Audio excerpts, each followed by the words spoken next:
10-race chase for the Nextel Cup.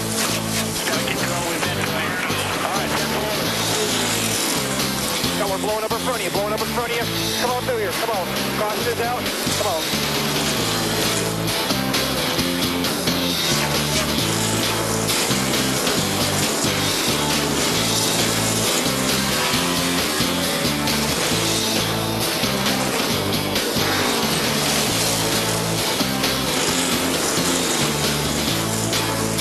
That's faster than the 24. It's going to be a good dogfight.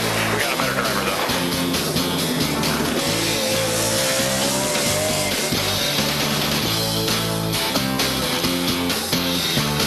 Jimmy Johnson led 4 times for 147 laps to win 3 in a row at Martinsville. His 7th win of 2007, and now pulls to within 53 points in the chase for the Nextel Cup to Jeff Gordon, his teammate. Clint Boyer, 115 points back. Tony Stewart in 4th.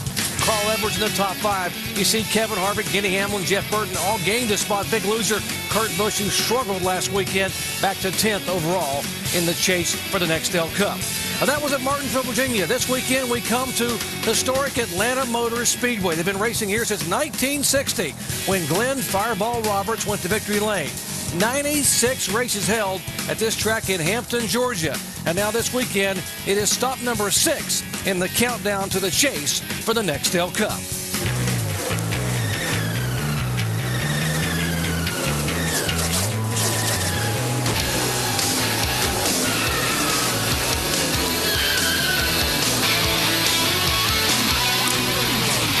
We welcome you to our live coverage on NASCAR, ESPN, Bud Pole qualifying here from Atlanta Motor Speedway. 48 cars lined up getting ready to qualify for Sunday afternoon's event here as we are getting closer to crowning a champion for 2007.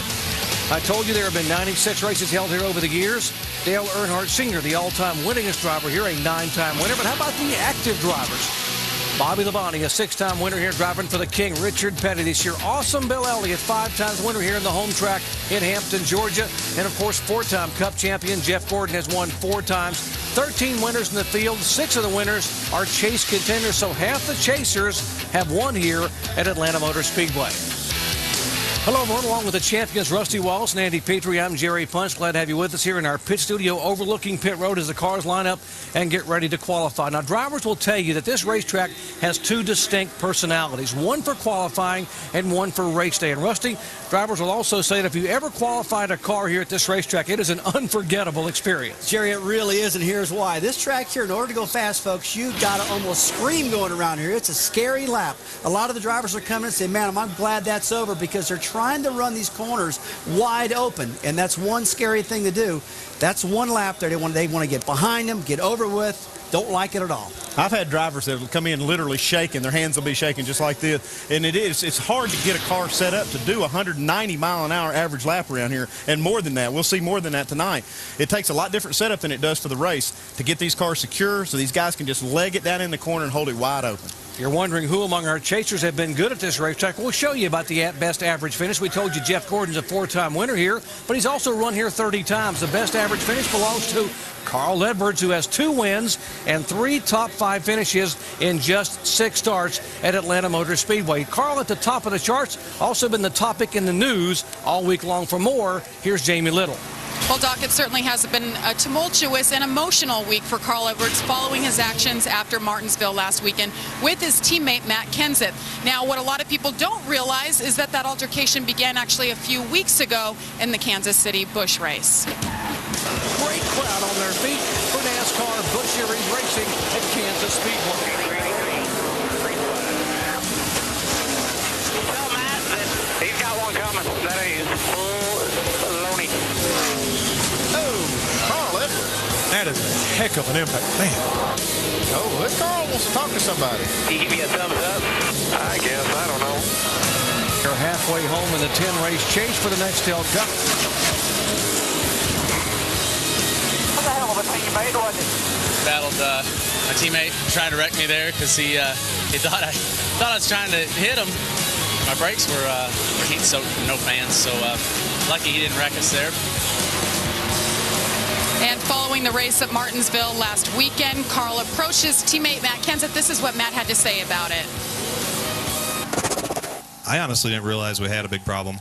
You know, and I just saw what you guys saw. You know, I mean, there's no provoking, nothing going on. I saw exactly what you guys saw in that clip that everybody's been watching on YouTube. So I watched it too, and that's all I know. I don't really know what honestly provoked all that. So I really think that, you know, hopefully in the end it'll be a positive. You know, I think that he's probably got more stuff to work through than maybe I do. I don't feel like I've been a big cause of his problem. And joining me now, ready to roll out, first driver out in qualifying. And Carl, we just heard from Matt, and he said he doesn't really know where this came from. How did this all begin in the first place?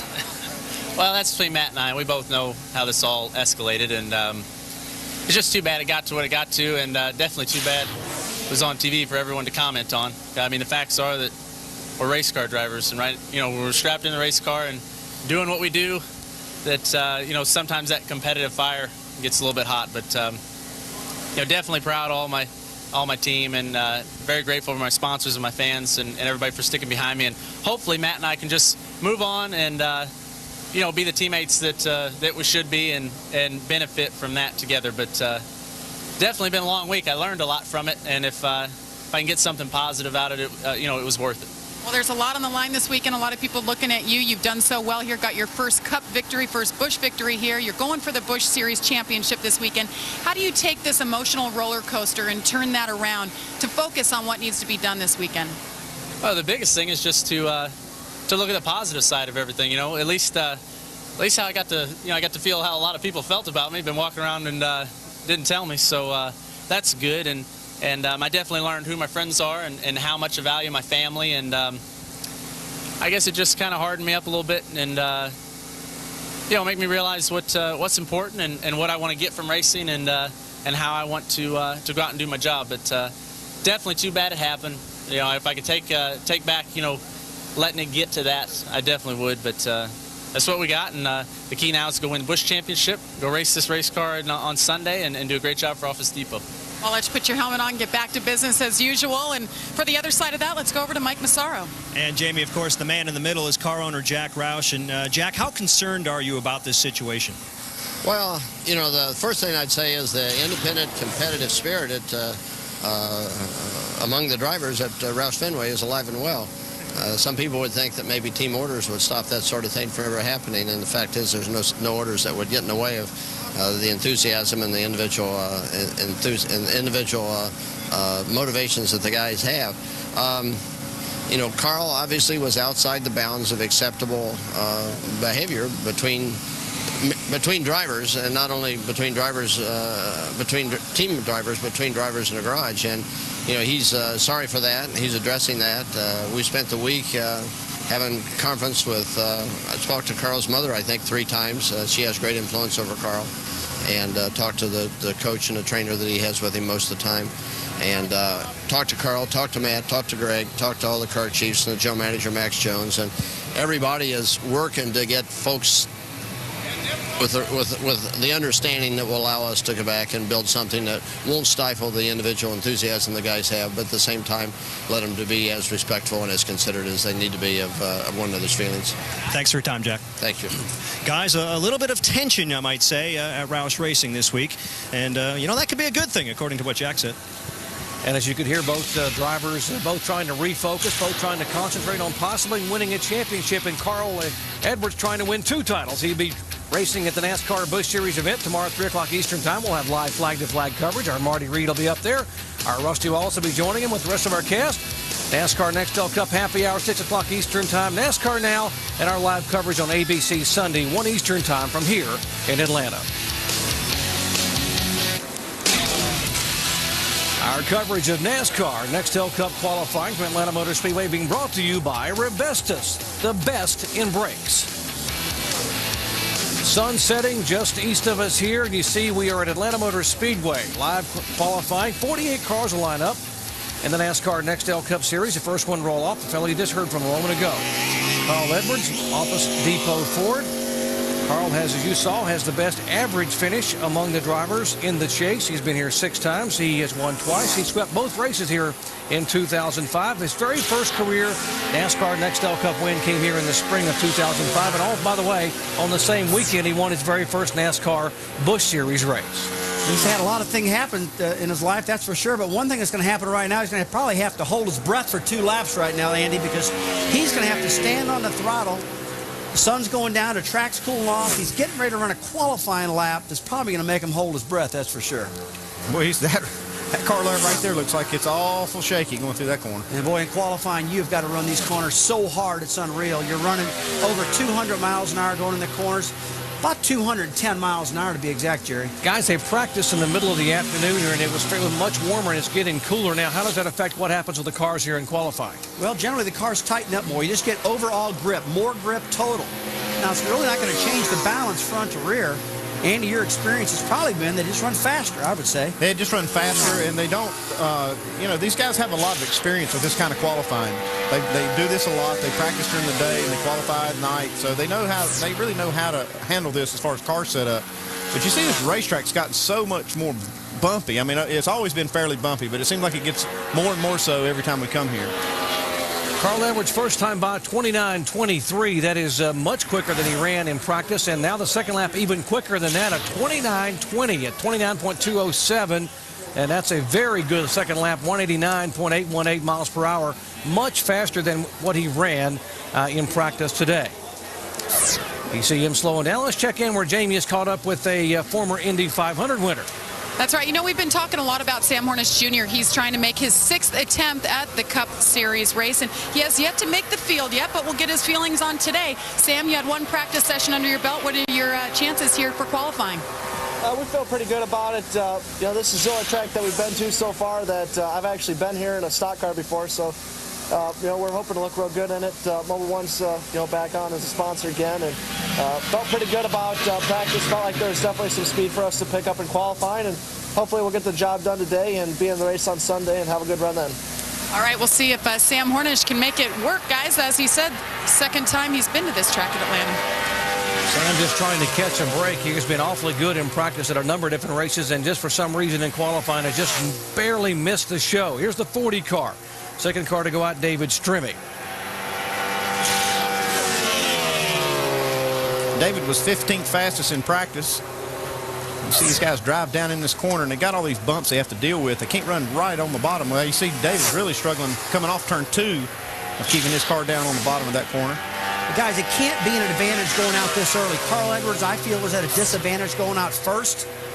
You see David Strimmy going out second. That's just not a good thing for these guys. It's more mental, if anything, because every track we go to, when you go out this early, you feel like the track's still got some heat in it. It's not cool, and that really bothers drivers. But with that said, David Strimmy lays down a pretty good lap at 29.03 the first lap, 29.33 the second lap. He's P1 right now, position 1, quickest car out there. So, and look at those speeds, guys. 190 plus, almost 191 miles an hour qualifying. It looks like every bit of it, too, and these guys are trying to make that corner. And, it's a little different running 190 miles an hour here at Atlanta than it is, say, at Daytona or Talladega, because these cars are at the very limit of grip.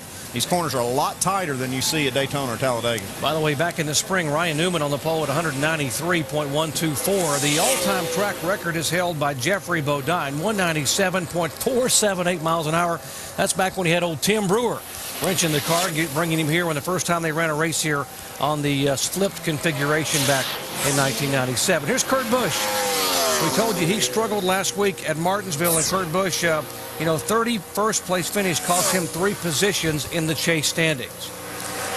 I was talking a while ago about how hard you have to drive the car qualifying. I remember getting out of this car many times going, man, I'm pounding the steering wheel. I'm so happy because I'm like, I just flew around this racetrack. What a lap I just made. And I could just feel the car was fast. And I go, how fast was it? And he goes, you're like that. And I go, you're 34th. 34th? How can that happen? Well, that was a great lap for Kurt Busch right there, 28.81. And that's a real solid lap. And see that was emotion before you even heard the time. That's the feel you get here as a driver. You're going so fast and the car's stuck so good. You feel that was fun. It's almost like a thrill ride at the carnival or something. When you get off this ride qualifying, it's almost like getting off a roller coaster. It really is. And Andy, you got to charge the corners so hard to run fast here. Instead of having a smooth, solid lap like you do at a lot of other tracks, here, if you don't draw the brains out, it's not going to run fast. That was the fastest lap that has been turned today by a Cup car. 28.811. By the way, that is Roger, the car they won with at Michigan. They named after the captain, Roger Penske. Here's John Andretti in the 49 car. This is one of our go or go home guys, and he was 33rd in practice. He did a great job last week in Martinsville getting that car in the field. And, you know, Andy, we watched him in Martinsville qualify. That car looked probably one of the best looking cars on the racetrack as far as the body attitude, getting around the corners. You really had to hand it to that team for getting this thing in there. That was a good achievement. John qualified 15th last week at Martinsville, broke a rear-end gear after running in the top 15 for about 2/3 of the race. He had to go back to the garage area and logged a 33rd place finish. Car wiggles a little bit in the corner, wiggles again. You can just see how difficult it is to run a fast lap here. I mean, the cars are not comfortable at all. Andy, you're trying to not lift out of the throttle. You're actually trying to run wide open. And if you drive that thing down the corner, it doesn't give you the right feel.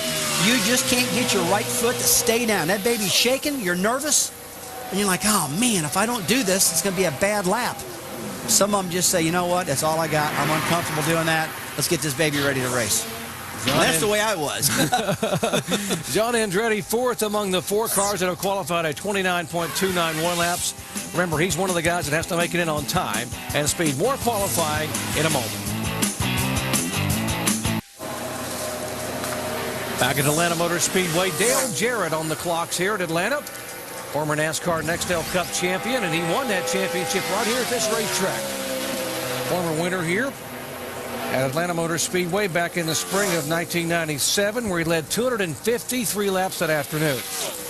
Dale Jarrett, another one of the drivers, one of the go or go home drivers out of the top 35 in points.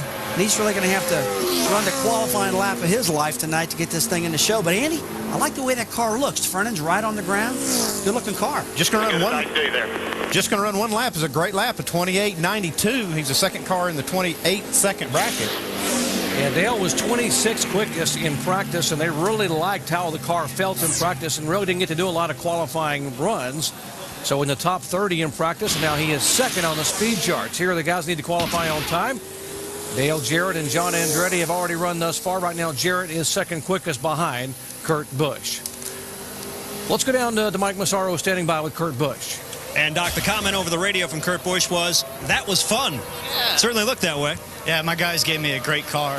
When we qualify here at night, I've never been able to pick up speed just with the confidence in myself and the car. And the guys did awesome to help me have that confidence. Now, I lifted a little bit in spots where maybe I shouldn't have, and it just was that comfortable. So we'll see. We'll probably get beat by some guys, but we're real happy with our World Beer Cup Gold winner car. All right, so you lifted in some spots. So where do you think this is going to end up?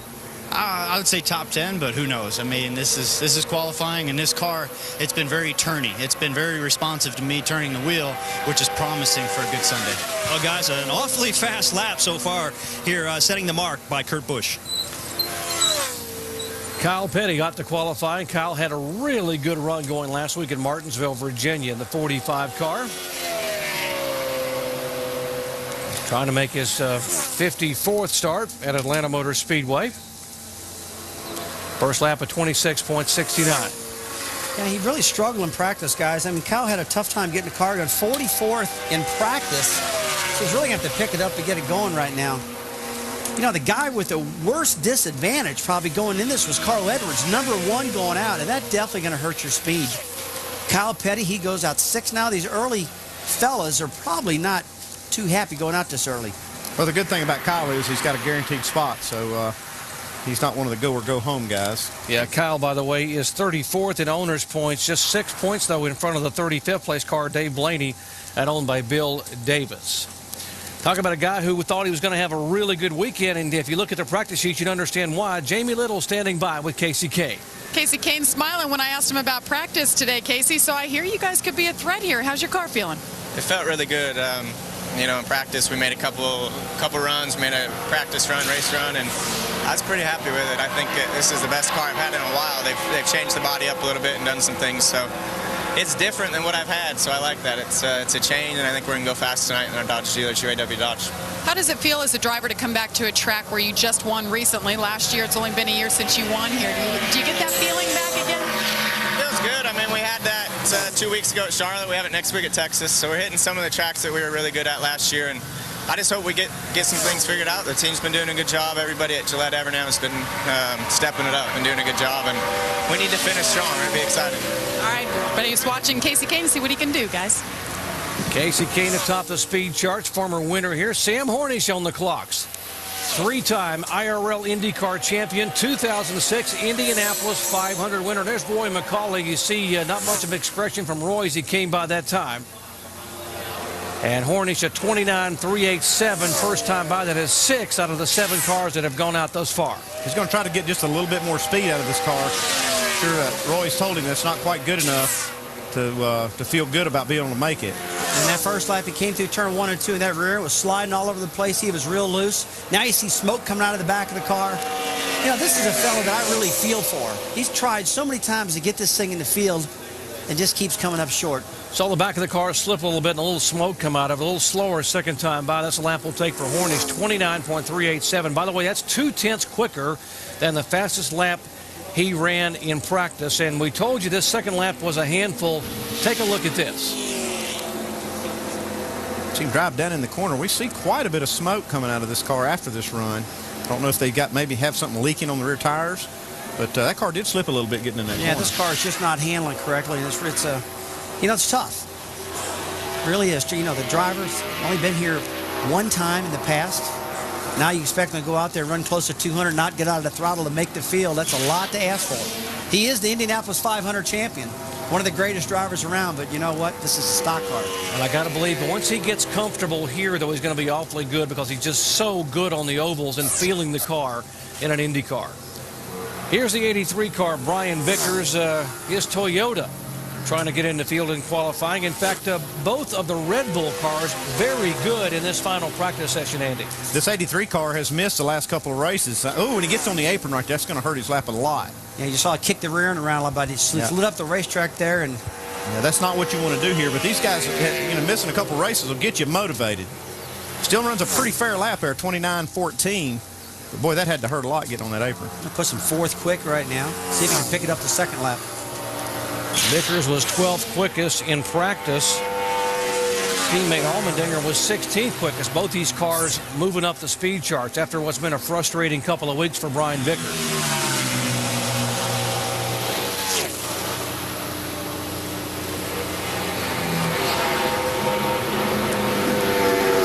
Slower second time by. 29.141 is the first lap. That's the one we'll take.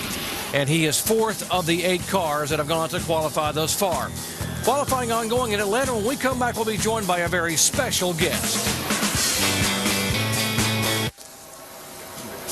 Welcome back to Atlanta Motor Speedway. Live coverage of NASCAR Nextel Cup qualifying here for the Bud Pole. 8 cars have run thus far. Kurt Busch at the top of the speed charts. Dale Jarrett, David Stremme, Vickers, Edwards, Andretti, Hornish Jr., and Kyle Petty. That's the top 8. Here is Martin Truex Jr. in the 1 car, trying to make his 6th start at Atlanta. First lap of 29.25. Probably not what he was hoping for. Bottoming out there a little bit. That's not what a driver wants to feel when he's trying to hold the gas wide open and get around this track, that's for sure. Truex last week sat on the front row at Martinsville, Virginia, equaling his best qualifying effort. Struggled a little bit, finished 19th. His best start here was 8th back in the fall of 2005. Second time by, even quicker, 29.219 seconds, and that is 6th quickest of the 9 cars that have gone thus far. Well, we told you we'd be joined by a very special guest, folks. So you saw this guest have a great weekend and a memorable experience at Atlanta Motor Speedway, March 20th, 2005. How about this? For one, Carl Edwards, the kid racing with Jimmy Johnson, takes the win. His very first ever NASCAR Nextel Cup victory. And what a weekend. Not only did he win in Cup, he won his first NASCAR Busch Series race as well. And here comes the signature somersault. Listen to that crowd. Did they enjoy that or what? And, of course, the fall race of 2005. He decided if I did it one time, I might as well do it again. So Carl wins them both. Sweeps both of them here at Atlanta Motor Speedway. And Carl Edwards, thanks for coming in. What a great memory for you coming back just 2 years ago when you won both the spring and the fall. Oh, that was unbelievable. I'm glad to be here. You know, it's a great track. It's a lot of fun to race on. You know, we're watching qualifying here. We're getting to see a lot of guys moving around a lot. You know, you go out there and get to drive these things sideways a little bit on Sunday for 500 miles, and I love it. Carl, going out first, I mean, that really had to be a disadvantage for you. I mean, sitting there thinking about the track, and it's been heat-soaked for a while. It'll be number one. Does that get in your head and bother you that you have to go do that to be the first guy out? Yeah, a little bit. I've gone to a lot of dirt races and tried to draw number ones and never could, but we got one today, and that's what we'll stick with. We've got a great race car, though, and you know, a lot of these guys are whipping off laps. I don't know if I went 45th if I could run a 28.80. So you know, a lot of these guys doing a really good job, and hopefully that time isn't too bad in the end of the deal. While you watch Reed Swords, and we'll mention that Carl Edwards is a very busy weekend. Carl, 638-point lead here in the NASCAR Busch Series. You head up to Memphis on Saturday, and all you got to do is finish 8th or better and come away with a 585-point lead, and you are the 2007 Busch champion. Your thoughts about the doubleheader this weekend? I'm really excited about it. Looks like Reed's 8th there with a 29.30. Yeah, it'll be a great weekend. You know, we're gonna go out there and run the Busch car. Hopefully we can get us a championship with PK and the guys. They've been working really hard. I've enjoyed racing both series. I mean, you know, I love to race. So to get to race on Saturdays and sometimes get to fly in the jet and go over there and do all that. Matt McCall is he's getting the car set up. This should be a lot of fun. Big weekend for racing coming your way, folks. We talked about the fact the NASCAR Busch Series will be coming up at 3 o'clock on Saturday. Our live flag-to-flag coverage from Memphis Motorsports Park. Carl Edwards will be headed up there after happy hour here. He'll be here for Saturday morning for happy hour, headed up there at 3 o'clock Eastern time. And by the way, in happy hour, in the Busch race, I'll tell you in a moment, and of course our coverage here in Atlanta at 1 o'clock Eastern on ABC on Sunday. And by the way, happy hour practice at Memphis. Stephen Wallace, Jason Leffler, Jason Keller, and Dario Franchitti, the top 4 cars in happy hour at Memphis. How about that?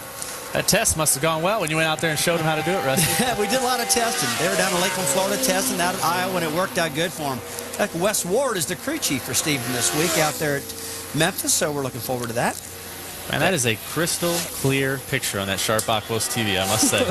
That looks good. We're watching David there, man. He's been doing a great job lately, learning a lot. This is looks like his car is not doing exactly what he wants. This is a tough. Yeah, it looks like he's got a handful of this thing. That's a tough place. I mean, you know how it is, Rusty. When you got to sail it off in there. Bob Osborne told me, he just said, just go run it hard as you can. And I mean, that's what all these crew chiefs are telling. It's hard when it won't handle right.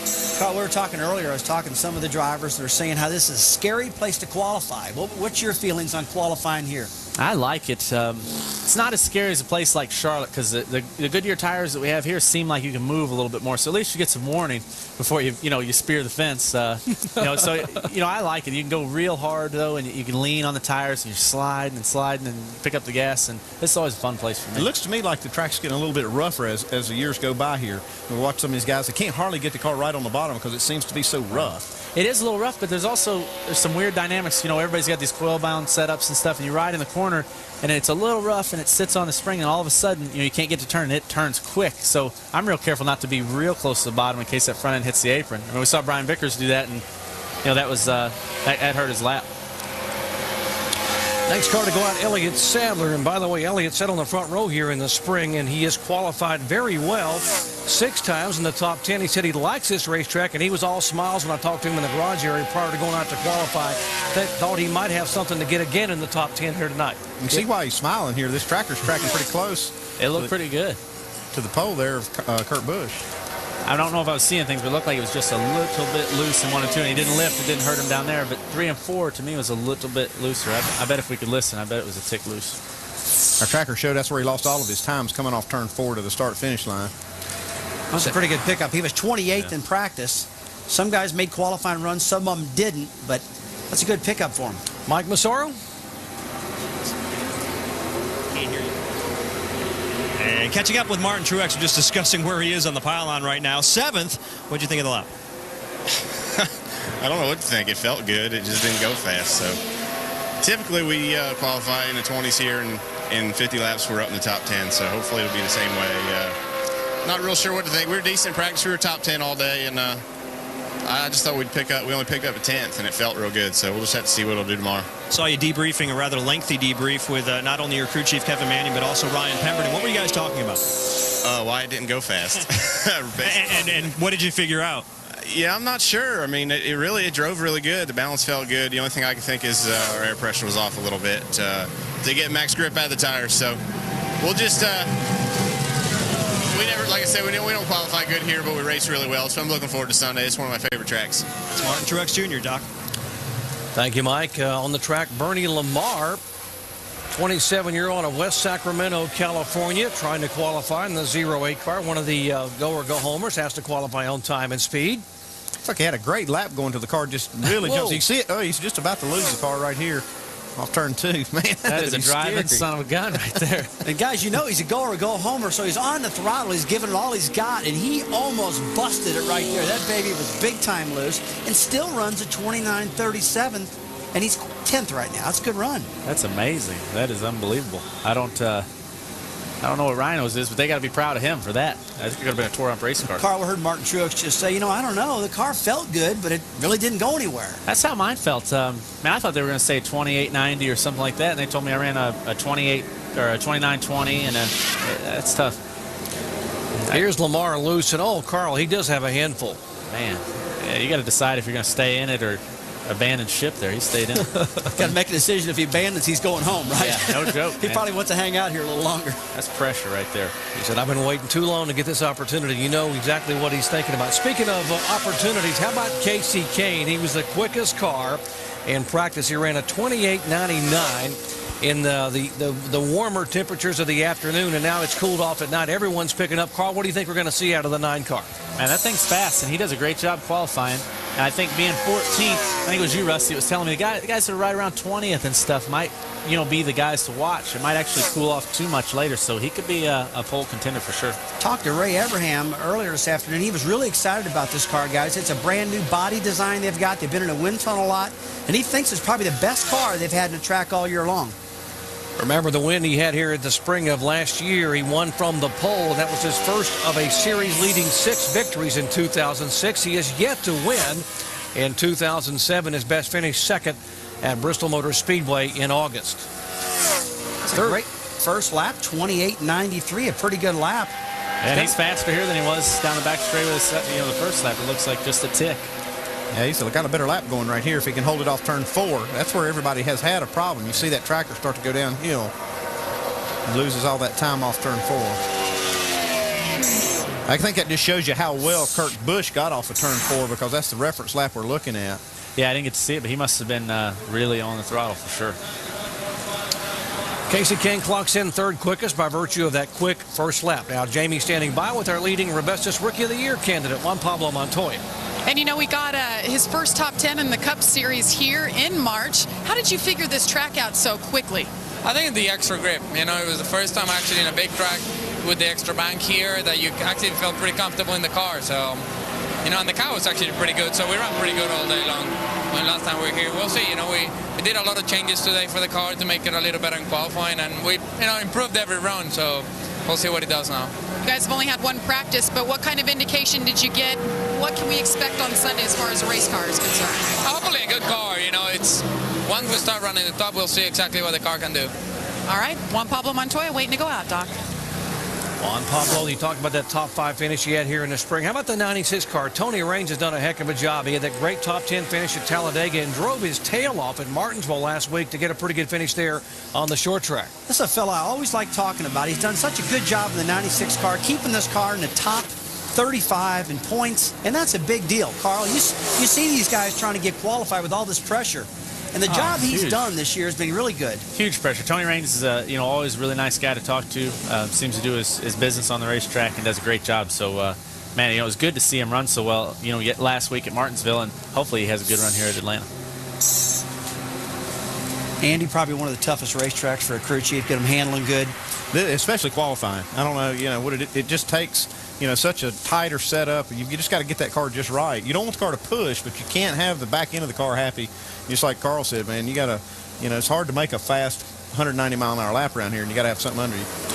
All right, here's the guy that basically they could just name the pole trophy after here, Ryan Newman. 7 poles in the last 9 times he has come here, including 6 in a row between 2003 and the fall of 2005. and he's talked all day about how bad he wants his pole position tonight at Atlanta. He says he feels like his car has got it in it, thinks he can get it done, so we'll see what happens. He is definitely fast around this place. First time I ever saw Ryan Newman qualify was at IRP in a USAC Silver Crown car. He came off turn 2, spun the tires the whole way down back straightaway, tank slapped it back and forth. I thought, I don't know who that guy is, but he ain't got a clue. And sure enough, he was on the pole by about a half a second. It's like, maybe he knows something. Well, he's not going to be happy right now, guys. He's tracking 7th quick right now, and our tracker's pretty accurate. And I don't believe this is going to be a pole run. No, that puts him 5th quick at a 29.06.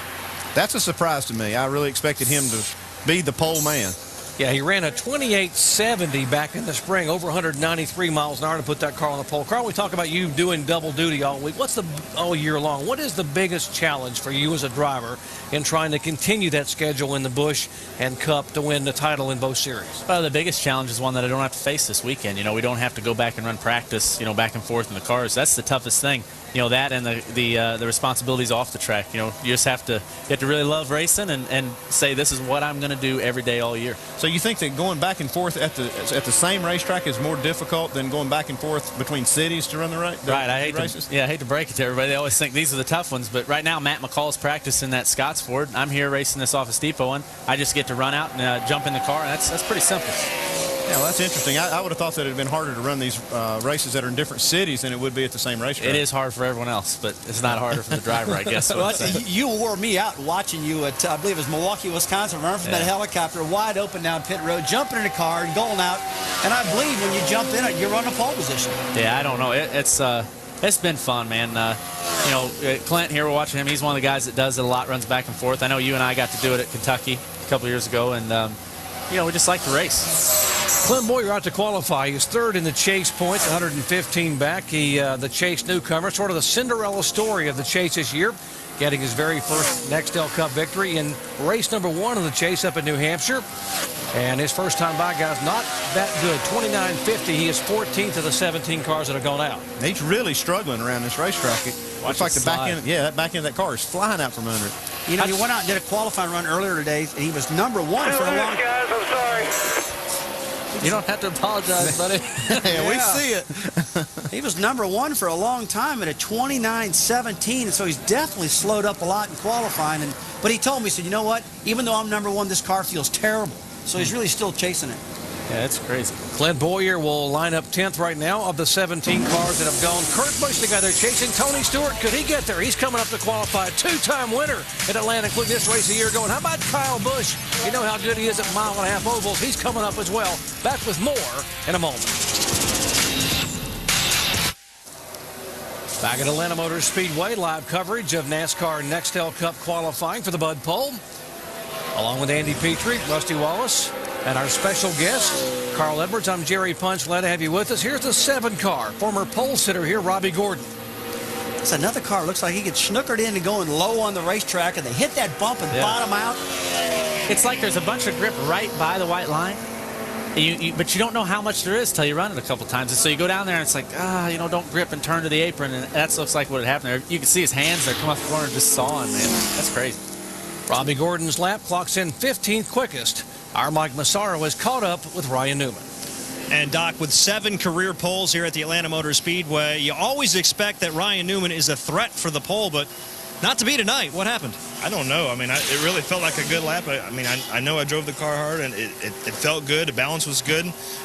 Just not fast enough. I mean, just it's disappointing from my standpoint. I wish I had a good answer for you. I wish I could say it was way loose or way tight, but we'll just keep working on it here in race trim. As we all know, qualifying doesn't necessarily indicate how good you'll be in the race. I mean, this has been a tremendous racetrack for you over the years, and I know how hungry you are to get back to victory lane. You've come close the last couple of weeks. Is this the week? Oh, I'd like to say so, yeah. We've been close, like you said, but the Mobile One Dodge should be pretty good. We ran some laps today in race trim and felt like we'll be very competitive. So it would be a great place to do it after winning so many poles, just to come back and not win a pole and get a race. That'd be great.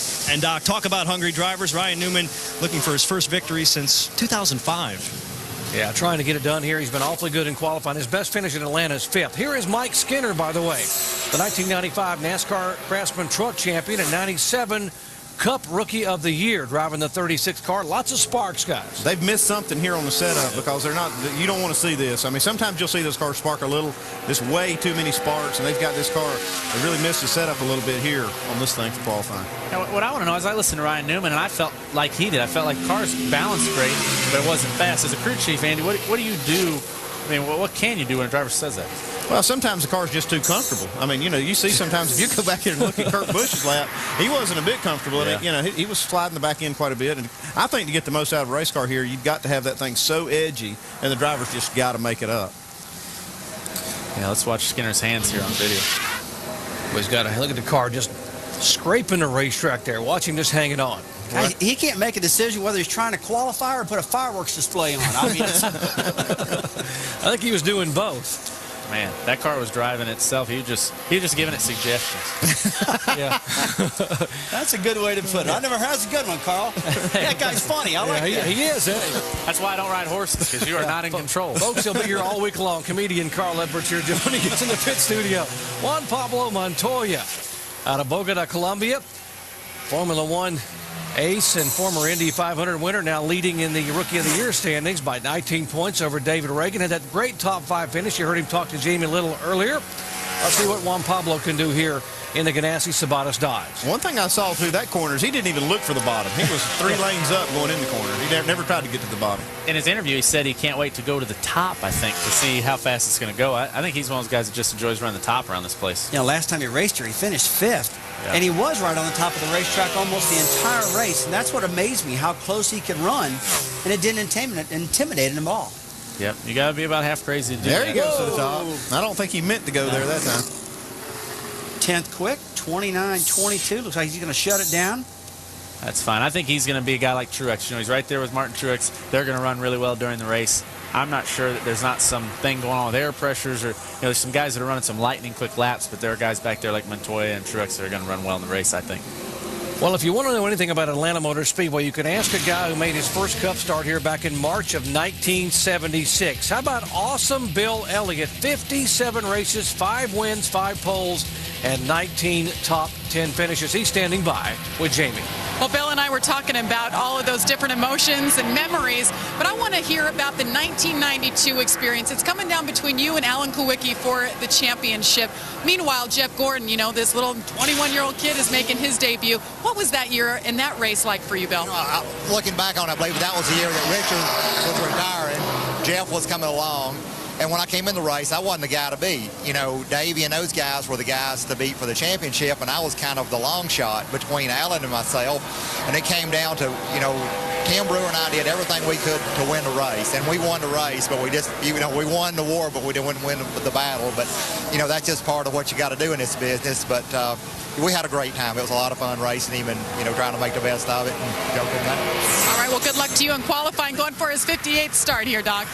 Always good to see Bill here at Atlanta Motor Speedway. On the track right now, Tony Stewart, who currently sits 4th in the chase, a 2-time winner here. And by the way, he won this race last fall and went on and won at Texas. And Stewart clocks in at 29.301. I talked to Tony in the garage area. He said, this chase is not over. What's the old saying? It ain't over till it's over.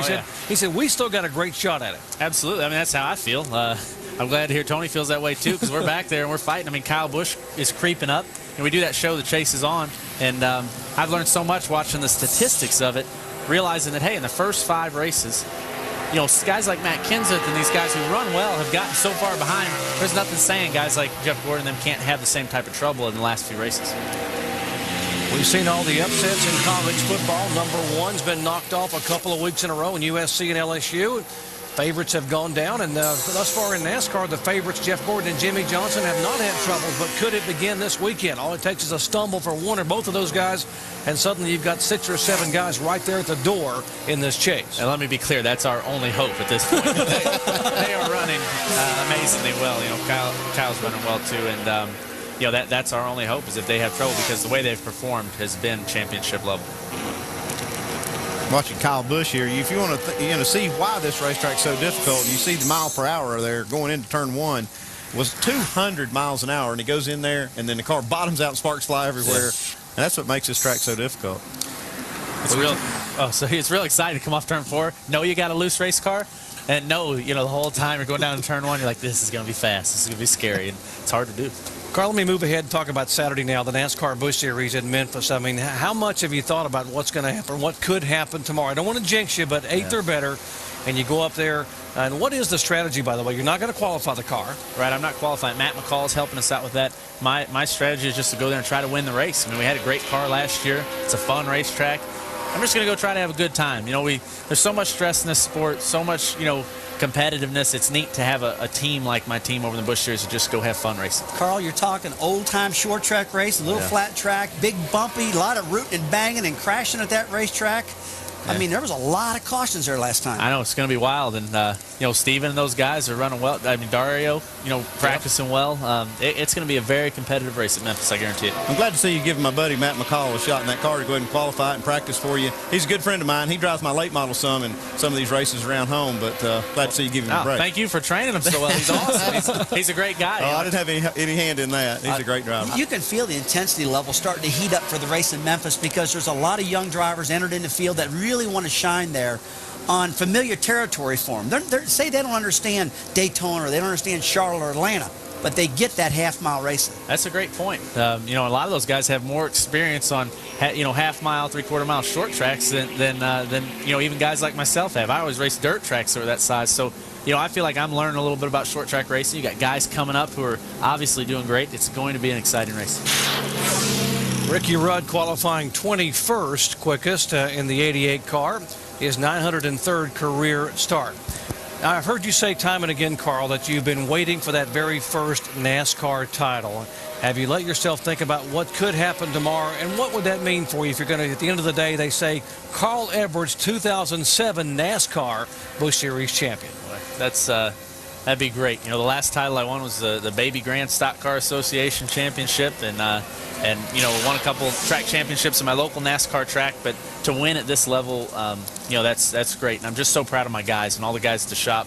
At the beginning of this year, it was unbelievable, the results we were getting. And lately, we've struggled a little bit with the results, but we've just been having a good time, and that's going to be a great thing. Well, Carl, you're going to be our in-race reporter tomorrow night in Memphis, Tennessee, and if you do win this title tomorrow, I want you to tell us on camera how you did it on radio. All right, cool. I'll do it, man. I like doing that with you. That's fun. Talk about that. The fans love hearing your comments about how you got it done. I think it's pretty cool. I can't wait for those final couple laps when we turn that microphone on inside the car and be able to hear what Carl Edwards has to say and what the emotion is, if that indeed comes true at Memphis. Our live coverage, 3 o'clock Eastern time on Saturday afternoon. Jamie McMurray, by the way, clocking in 12th quickest, 29.251. Still to come, 4-time Cup champion and current points leader Jeff Gordon going to qualify. And how about the guy that's chasing him, reigning Cup Series champion Jimmy Johnson? Back in a moment. We welcome you back to Atlanta Motor Speedway. NASCAR Nextel Cup Bud Pole qualifying ongoing. Thus far, 24 cars have gone out. Kurt Busch, the quickest of the lot at a 28.811 seconds. Here's Michael Waldron, who won the pole at Talladega a few weeks ago. The Toyota teams have really started to run better and better week after week. By the way, his teammate Dale Jarrett in the 44 car has already gone out. And Jarrett currently is second quickest at a 28.927. Right now, Michael clocks in 12th fastest with that first lap. And the cool thing is Dale Jarrett is locked in the race now. So that's got to be a comforting feeling for Dale sitting back on television watching this thing right now knowing he's locked in. And as you said, Jerry, this team has been getting better and better. Michael's qualified for the races lately. His team is definitely coming around. Boy, did they pay the dues early, though. I think this lap right here from Michael, his first lap, is enough to get him in the race. He's out-qualified 4 of the guys that have to make it on speed, and I believe that's going to be good enough. He'll be the next guy to lock in after a go-or-go-homer. That's a good lap there. He looked like he's running the right line. It looked like he was even maybe a little conservative. That's awesome for those guys. See, I could have gone any faster, Bob. Maybe not. And that locks Brian Vickers in the field in the 83 car. Well, let's go down to Jamie Little, who's standing by with Greg Biffle. And, Doc, when you talk about 1.5-mile ovals, you have to definitely look at the Roush drivers, including Greg Biffle. And, Greg, you were second in practice today. So is this one of those favorite cars you guys are bringing to the 1.5-miler? Yeah, it really is. This is a car we won with at Kansas. It ran really well all weekend since we got here. I guess we haven't been here today, but it ran good in race trim and in qualifying trim. Did 29 flat earlier today. I don't know that time that Kurt put up and Dale Jarrett are pretty fast, so we'll have to wait and see if the track cooling down is going to be a benefit. It doesn't look like it's been so far, so we'll just have to wait and see. How good does it feel to come in? Everybody's talking about all the chase drivers, and to be a spoiler and get a win, which you've already done once, and you have, what, 3 more chances pretty much according to your crew chief. Yeah, I just hope we can get another one. You know, all the chase guys are running so well. It's nice that we're running with them. You know, they said we've scored, I think, around 4th in points since you know, how many last races. So that's pretty good for us. Looking forward to next year and getting in the chase, but we'd like to win another one this year. All right, Greg Biffle, the newlywed, Doc. Greg Biffle coming off that great 7th place finish in Martinsville, by the way. He's only 29 points out of 14th position behind Ryan Newman. Here's awesome Bill Elliott. We talked to him a moment ago. What a great history this driver has had at Atlanta Motor Speedway. His record here is incredible. Driving this 21 car, and this 21 car's got a great record at this racetrack over the years too, so ought to be a pretty stout combination. Well, Bill's running part-time nowadays, but if you ever need a driver to plug in and play at Atlanta, Bill's definitely the guy. 21st quick right now, 29.48. He got that on his first lap. And Bill is in the race because of his past champion provisional, so we know that. But it looks like he might even qualify himself in. Gonna be tight. Yeah, here are the guys that need to qualify on time. Those that are already in. Dale Jarrett right now, who is 2nd quickest in the UPS Toyota. Great effort for DJ Vickers and Elliott are in on the bubble. You see Andretti, Bernie Lamar, Sam Hornish, Mike Skinner, and Michael Waltrip. Well, Jimmy Johnson wiggling that car back and forth, Carl, trying to get a little heat in those tires. Yeah, he probably went out on stickers, and they might think they need scuffs, I guess, or something. You know, I wasn't sure what to do with my tires when I pulled out. I didn't know if I should spin them a little bit or not. I learned that. I think I saw you do that one time at Richmond. You really roast the rear tires, get some grip in them. Well, you try to get all the grip you can, and he's trying to build some confidence in himself right now by heating those tires up. Talked about the fact that it would cool down here, and it has cooled down. He thought the times would pick up quite a bit, and they picked up some, but I guess not as much as some people might think. Yeah, I'm really amazed how the track has not really picked up as the night has cooled down. But, you know, it's been a pretty cool day all day here in Atlanta anyway, so not the extreme temperature differences we're accustomed to seeing. One thing that happens at this racetrack, sometimes like we heard Carl say, even at Charlotte, is the track will almost get too cool, and you'll get some of that dew and moisture maybe that kind of settles on the racetrack and takes some of the grip away that the cool track would give you. Yeah, it's hard to tell. You know, a lot of these guys, I mean, I can't believe, you know, we went out first. We're holding up in 9th. I mean, Jimmy just ran, you know, 5th place lap. I don't quite, it's hard to tell if the track is picking up or, you know, what's going on here. Good lap out of, you know, I've been watching the guys that qualified earlier, and like you say, well, he picks up a little bit, 28.99, got it in the 28-second bracket. Jimmy Johnson. P4 right there. He's got to be all right with that, considering what he's trying to do in the points. You know what I mean? They were 5th in practice, and whatever the track's doing, I mean, he picked up on his 2nd lap, and I think that's a good effort right there. How about this car he's got here, guys? He's run it 11 times in the last 2 years. This car has either won or finished 2nd 6 times. And the 11 times they've had it on a racetrack. You got to love that part. That's a good feel right there when you know you're bringing a car that's been so successful all the time. Yeah, won at California and Las Vegas this year. Also won the All-Star race last year. Look at the comparison numbers here. The last 6 events, Gordon and Johnson, pretty doggone close. And won half of them between the two guys, so that's a pretty good job. Pretty stout right there. All-time record for the year, 15 wins for Hendrick Motorsports. Here comes his teammate. We'll see what he can run. I guess in practice he was just a little bit faster than Jimmy, so we'll see if he can be a little faster here. Man, it's got to run fast, though. Look at the flames on that thing. It looks like it's running 300 mile an hour sitting still. In the garage, Jerry, it's got to be running 400 right now, Jerry, with them flames. Look at that thing on fire. I like the way it looks. Well, he has been on fire. I don't know how to go any faster, bud. Winning 2 of the last 3. Heard a lot of people say that. You know what I mean? It feels really fast. Can't imagine what Kurt and Dale's lap felt like. Carl, we hear that a lot. You know, a lot of drivers say, I'm driving my guts out. It won't go any quicker. And you see Steve Letard, he's standing over on the hauler, probably looking over at Chad Canal saying, hey, he said, I don't know how to go any faster. It means you got a perfect handling car, right? That's I can't blame it on anything means I got else. it set up perfect. And everybody goes into 3 and loses time off 4. That just means that Kurt Busch had a whale of a lap off turn 4. Everybody's saying the same thing, man. How'd it drive for you? I thought it was pretty good. I'd like to see Kurt's lap again. You know what I mean? I like to take that one home on tape and watch it a couple times before we come back. All right, the 24 car clocks in 6th quickest overall. His best lap, the first of the two, 29.069. Jamie Little caught up with Jeremy Mayfield. And it was a team swap this week. He's driving for Haas Racing now in the 66, and it's the first time this season he is guaranteed in the field. How good does that feel? What a relief. Man, I forgot that it felt this good to come here to the racetrack and not have to, worry about qualifying or making a race. So it's just been great, man. It's been a good day for us, and we learned a lot and with Harold and Matt and all the guys, and hopefully we'll have a good run tonight. But either way, we're racing on Sunday, so that's a good thing. Well, we heard this was going to be a ride next year, but how did it happen so soon? Well, we just felt like that to get a jump start on next year, we might as well start now. And these 4 races are going to be kind of a low pressure deal, just to get to know each other and figure out what I need and what they need, and just get a jump start on next year. It's good to see Jeremy Mayfield with a smile on his face again, Doc. And good to have Jeremy back here finishing out the season with us here in NASCAR Nextel Cup.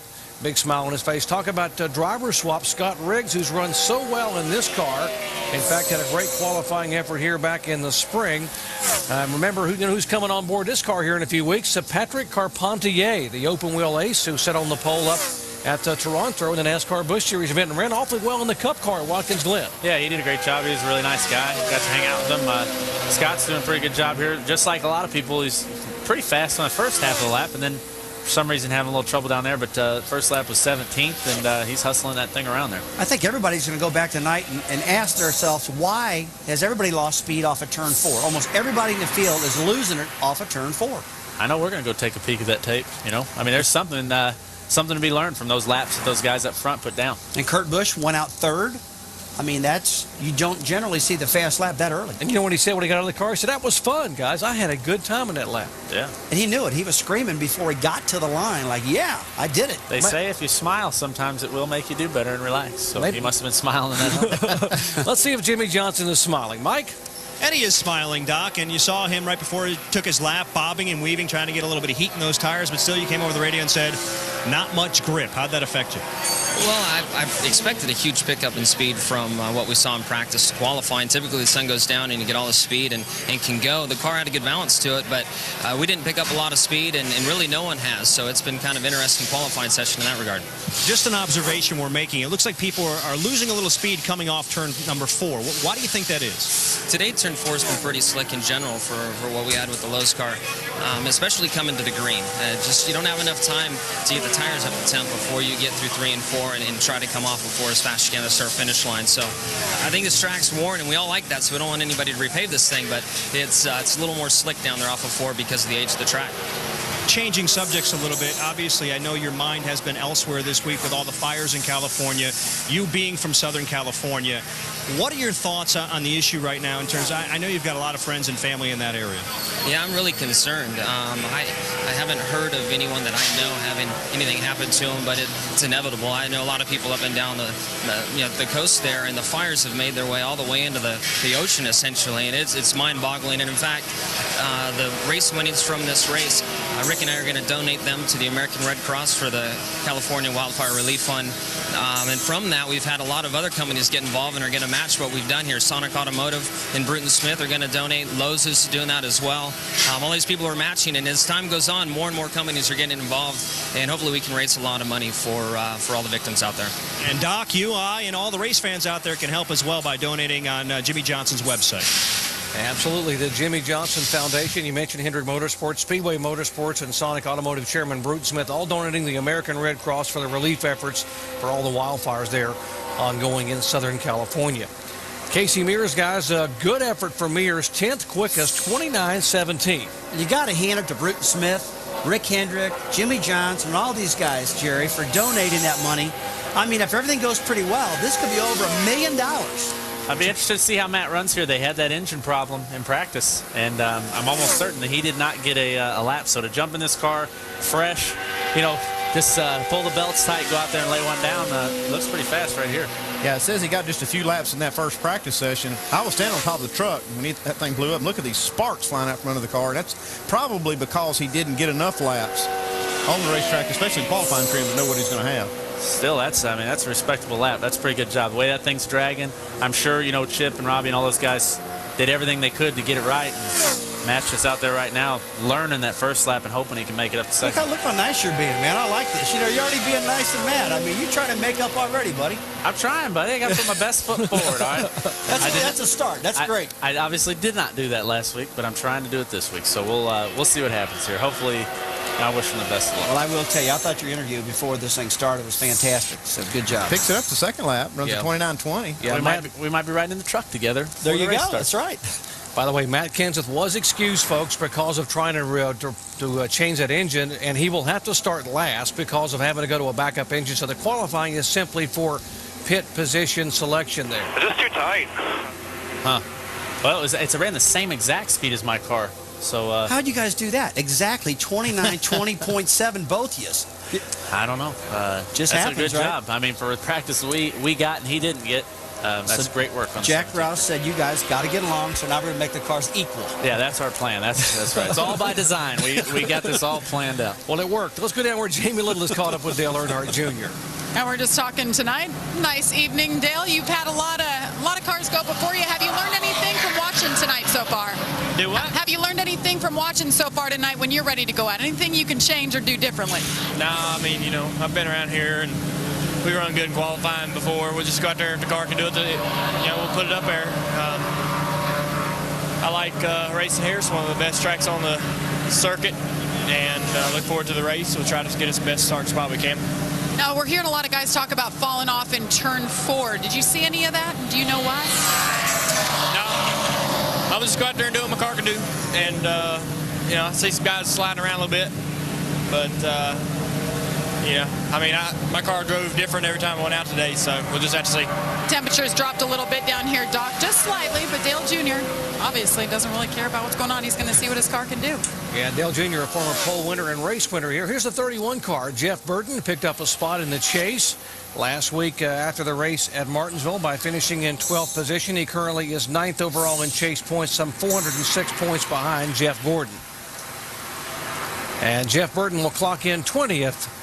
His first lap of the two, the quicker of the two, 29.276 seconds for the AT&T Chevy. 32 cars have gone. Kurt Busch still the top of the speed charts. Back in just a moment. Back at Atlanta Motor Speedway, teammates in the garage, Jimmy Johnson, Jeff Gordon, and they are fierce competitors on the racetrack. They sit 1-2 right now in the chase for the Nextel Cup, just 53 points apart. Jeff Gordon, 7 poles, 6 wins. Jimmy Johnson, 3 poles and 7 wins. The latest coming last week at Martinsville Speedway. David Gilliland clocking in with a good effort for the Robert Yates team. The 38 car for Gilliland, 9th quickest overall in just one lap of qualifying, 29.12. Jerry just keeps getting better and better every single week. David, we're talking about him all the time. It's a good run out of him right there. Real happy for him. Kurt Busch to top of the speed charts with that very impressive 28.811 second lap. Everyone's talking about how quickly and how smoothly the 2-car got through turns 3 and 4, where some of the guys are having their troubles. Here's the 0-0 of David Rudeman going out to qualify. Remember, his teammate Dale Jarrett currently sits 2nd quickest in his Toyota. Other teammate Michael Waltrip is locked in, by the way. Good for Mikey, back in 17th spot. So he's got a teammate 2nd and a teammate 17th. I really like David Rudeman. He's a good guy. He's been doing a great job, too. Always real kind, does good interviews, and really, really appreciates where he's at. He knows it's tough, and he'll tell you, when he goes to qualify, being out of the top 35, he almost wants to throw up. He gets so nervous. He had a little problem there in 1 and 2. Like the car bottomed out and went up the racetrack a little bit, lost a little bit of time, but still tracking a decent lap here. When they announced that he would be taking over for Dale Jarrett next year, driving the UPS car, he said, you know what, I used to work for UPS. It'll be the second time I've worn brown. Said, well, back a few years ago when I was just trying to feed myself, I was a jumper. I got on the truck and I would jump off and carry the packages to the door so the driver didn't have to get off. He said, but I had to be able to eat. Another one, bud. Run another one. It's a good story there. Here's Critchie telling him to run another one because he doesn't feel comfortable that that's a lap that's going to make it.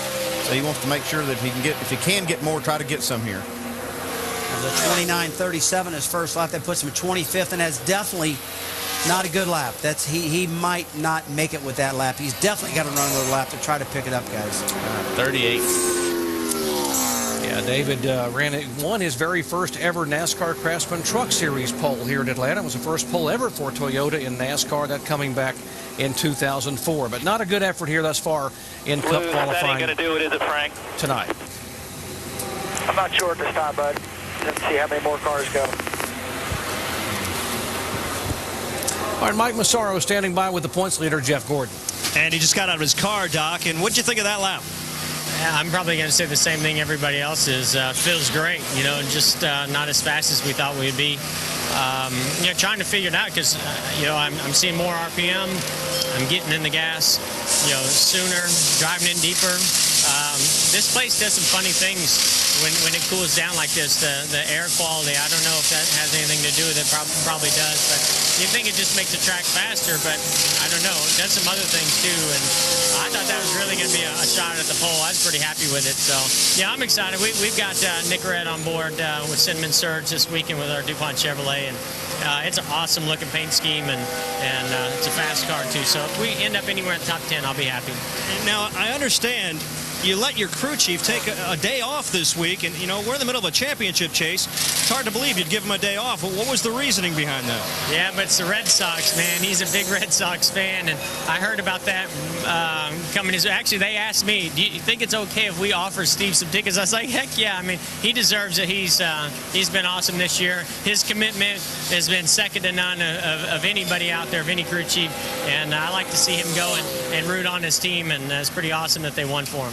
And, Doc, he's a true fan. I spoke with Steve Letarte last week. I think he was more nervous about Game 7 last Sunday than he was about the race. The guys here that drive the stock cars are big sports fans in other sports, and we got one of them sitting with us, our special guest here, Carl Edwards. Ward Burton, 30th quickest in the 4-car, and he will not qualify. Tough break for Ward. He was trying to make his 376th career start in the NASCAR Nextel Cup Series. And take a look at the guys who needed to get in on time and speed. The go-homers. Dale Jarrett already in. Vickers is in. Waltrip is in. You see Riggs is in. Andretti is in. On the bubble, Lamar and Rudiman, and those that have not qualified, Mike Skinner, who currently leads the NASCAR Craftsman Truck points, Sam Hornish, and Ward Burton. Well, folks, the pressure has never been greater in the NHRA Powerade Drag Racing Series. 4 drivers in each class are locked in a 2-race playoff, and only one will emerge with the title. The countdown to 1 starts tomorrow at 10 with qualifying from Las Vegas. Then finals coverage for the AC Delco Las Vegas Nationals hits the air Sunday at 7 o'clock Eastern Time. The Powerade Drag Racing Series only on ESPN2 and ESPN2 HD. Man, I love that drag racing. I like watching that stuff. Those guys are incredible. I've never been to one, but they say it's the most spectacular thing you'll ever see. Maybe than Greg Biffle driving a loose race. It's pretty spectacular. Look at this lap he's got. This is a fastest we've only seen in a while. Oh, Biff's pretty good here. You see how he's losing time to Kurt Busch off turn 4, though. Unbelievable. But he still gets it. Yep, 20. Got us a million. How about that 28.807, and Jack Roush is almost going to move here. There he is. He looks up. Stone cold Jack Roush, but I know he's happy. That's awesome for Greg. Lumber Liquidators, they make some good hardwood floors. What a close lap. 28.80.7 for Biffle and an 81 for Kurt Busch. That's close. Yeah, Jack Roush doesn't show a lot of emotion, but he's turning somersaults inside because that's exciting. He's pretty happy for his drivers. Greg just got married. I guess that didn't slow him down any, so pretty awesome. It looks like it speeds him up sometime. Yeah, I got a nice girlfriend. Carl, you're 13th, buddy. Are you trying to tell us something here? Hey, if it'll make me fast as that, you never know, buddy. I don't know. That's a good lap there for Greg. That's good. Oh, you want to change the subject now, right? Yeah. Let's talk about Bobby Labonte. How about the King Richard Petty's car? We'll save Carl here on this one. Thank you. 43, Bobby Labonte. He is the winningest active driver at Atlanta Motor Speedway. 6 victories for Bobby Labonte. His favorite racetrack, no doubt about it. He'll tell you how much he loves coming here. He won a NASCAR Nextel Cup title here in 2000, but awfully good at the racetrack.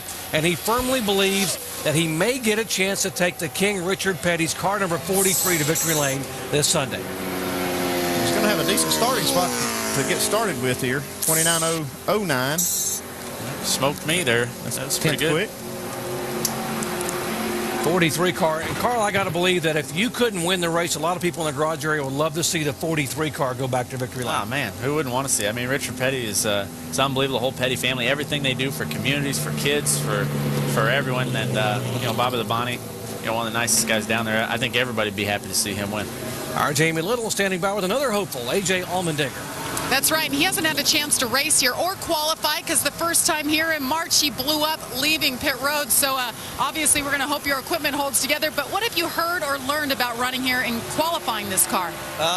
It's fast, scary fast, and you know, I won't lie, don't feel the most comfortable around this racetrack. The guys did an awesome job in practice. We weren't very good to start. They worked their butts off. Car was pretty good. Now it's just about sucking it up and getting a lap in. What's so scary? We hear that a lot from drivers about this track. It's just fast, but it's kind of wavy. It's not like it's bumpy, but the car's just always moving around, so you're not really sure if you're tight, if you're loose, if you're wrecking, or if you're good. And it's just got to go by feel. So, like usual, go there, go down in the corner, close my eyes, hold my breath, and hopefully I come out the other side. Keep your eyes open, all right? Good luck out there. That's A.J. Allmendinger, Doc. He's the guy that Mark Martin a couple of weeks ago said is the real deal. So this young man has got a world of talent and is going to be awfully good once he gets comfortable here in Cup racing. Speaking of getting back in Cup racing, Jeremy Mayfield, Owensboro, Kentucky native, has not been at Atlanta since March of 2006. And he will drive the 66 car for the remainder of the season. And, of course, for 2008, will drive for the Haas Motorsports team in the 2008 Sprint Cup Series. You know what? I was thinking about this tracker here. Watch Greg Biffle. It said he was a half a second slower than Kurt coming to the line, and he still beat him. I think that somehow. I think we had a little glitch in that thing right there coming off about that time. And I think now that we've got Biffle on the pole, we've got a different reference lap to go from, and maybe it'll be a little more true to us. And speaking of Biffle, let's talk to him. Mike Massaro is caught up with the current pole sitter. And, Doc, they say in order to put up a good lap here at Atlanta, you need to scare yourself a little bit. How much of a white-knuckle lap was that for you? That was a white-knuckle lap. I'll tell you what, I'm just excited, you know, getting me race cars like this. Greg Irwin and all the guys, Will and Kip, and just give me great Ford Fusion race cars to drive here. And pretty excited. We got Lumber Liquidators on the car this weekend, but that was a heck of a lap. You know, we've been having trouble getting up to speed lap, being real loose or, you know, tight, and then the tires aren't coming in quick. And, you know, I came across 3 and 4. Coming up to speed to get the green. Probably left a little bit out there because I wanted to make sure my car was right on the bottom. And, you know, the track's just got a lot of grip right now. We were concerned. I kind of psyched myself into being a little cautious and maybe could have got a little bit more down there 3 and 4. I'm afraid I'm going to get beat. There's a lot of grip. That was a cautious lap? There's a lot of grip out there right now. I'm just going to tell you that. And hopefully nobody else is listening. It's still got to go up there. But there's a lot of grip on the racetrack right now. It seems like well, we'll get back to that in just a minute, but there's an incident on the racetrack we need to address. The 22 car of Dave Blaney. That's hard to figure what just happened right there. It looks like the right sides are up, but boy, it sure looked like something. Yeah, now that was totally crazy because the right front tire does not appear to be down. It's like he broke a, you know, sway bar, spring bucket or a lower control arm, but it looks like everything's staying right. He stood on the brakes, did the best he could to keep. I'll show you what happened here. Oh my God. Oh yeah, definitely lost steering of some type. Something happened right there. That's weird. Looks like a mechanical failure instead of a tire failure. A lot of loads at this racetrack. These guys are really loaded up, suspension pieces and parts. Something could have failed, that's for sure. Something obviously did fail, but it's usually a tire when you see something like that. Doesn't appear to be the problem. It's like some type of suspension failure, mate. Like I said, maybe a sway bar, spring bucket, lower control arm could have failed on the car. He did a good job of just getting on the brakes and just barely got that wall. Yeah, that could have been a hard lick right there. Remember Blaney trying to stay in the top 35 in owner's points. He came in here 35th, just 6 points behind Kyle Petty after that frustrating problem. He had a rear end gear go out at Martinsville. He spent 67 laps in the garage area, came back out and finished 36th. That's what cost him a spot in the owner's points, and trying to somehow hang on. That'll make it tough here. He will start, but he's going to have some repair work to do on that car, as well as the safer wall here at Atlanta. Back with more Cup qualifying in just a moment. Back at Atlanta Motor Speedway, big weekend of racing here on ESPN2. NASCAR Busch Series action live tomorrow. Memphis Motorsports Park, 3 o'clock Eastern time. Possibly a Busch Championship wrapped up.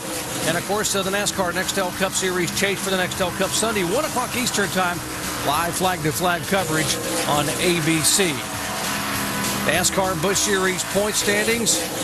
Our special guest, Carl Edwards. What a dominant year he's had here. 638-point lead over David Rudiman, folks. He has to leave there with an 8th-place finish or better. If he's got a 585-point lead, which means if you do the math, he can lose 53 points and still win the championship. He wants to go there and win the race and win the championship.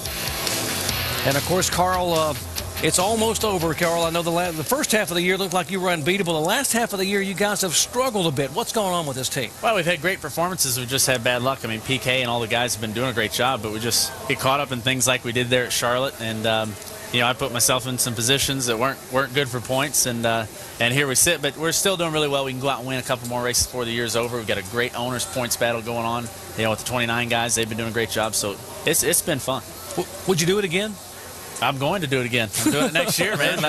Yeah, I'm here. We're going to do it. And, it's fun to get to race. I'm still at the point, I'm an extremely competitive person. I love to race these cars. I never thought I'd get the opportunity to do it. So how could I pass up a ride like that 60 car? Carl, when you go to the racetrack tomorrow in Memphis, being such a different track, what's your biggest concern tomorrow night? Tomorrow afternoon? It's kind of one of those days I don't have a lot of concerns going there. You kind of get to go there. I haven't practiced the car. I really don't know what to expect. So we can just go there, have a good time, and race. I'm really not worried about much. So you're really comfortable that Matt's going to do a good job and get this car handling the way you want it to handle? Oh, yeah. Matt McCall's done a great job for us this year, and I think he's going to do great. 5th in the points here in Cup.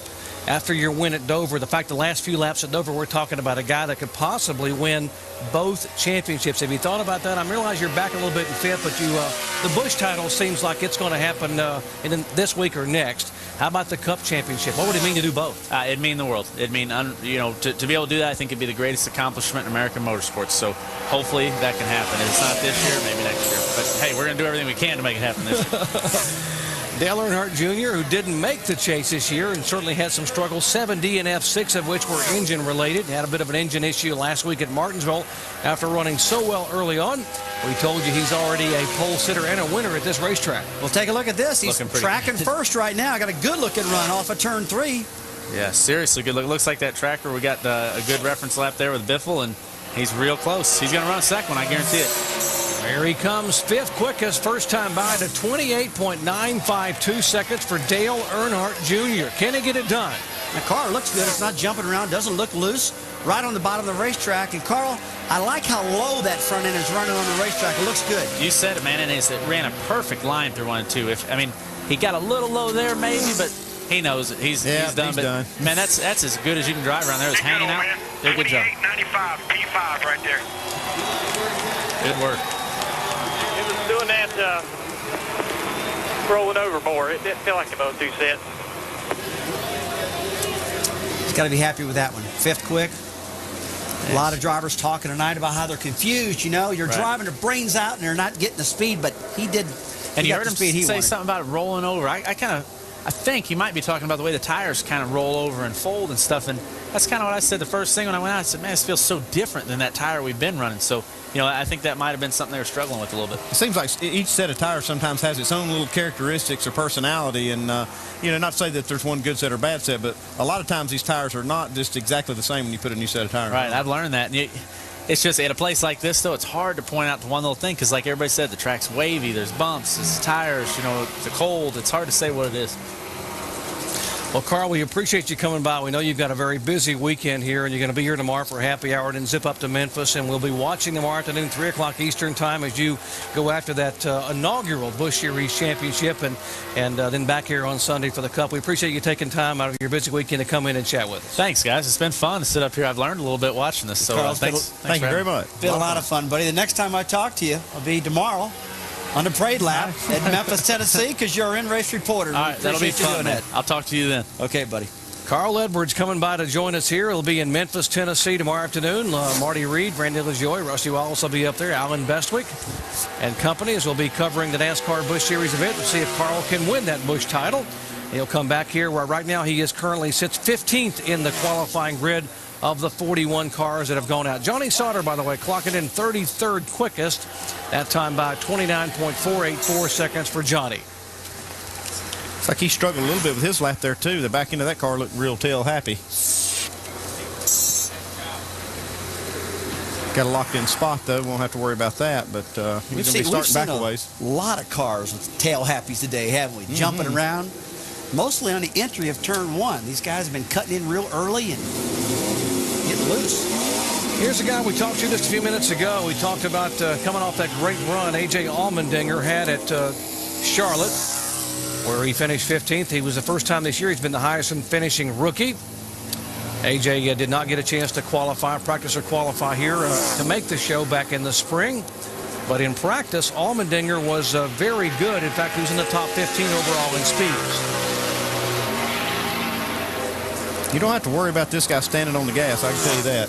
He has qualified so good all year long. I mean, it really surprised a lot of people, too, because he's been out qualifying his teammate, Brian Vickers, which we know can get the job done. Best start for Allmendinger this year was 11th up at Dover, Delaware. A very difficult 1-mile concrete oval. Whoa, a little bit of a bobble there and a wobble in his Toyota. See if he can come down and try to get this car in the top 25. Again, Greg Biffle, the time to beat, 28.807. Kurt Busch on the outside of row 1, then Dale Jarrett and Casey Kane in row 2.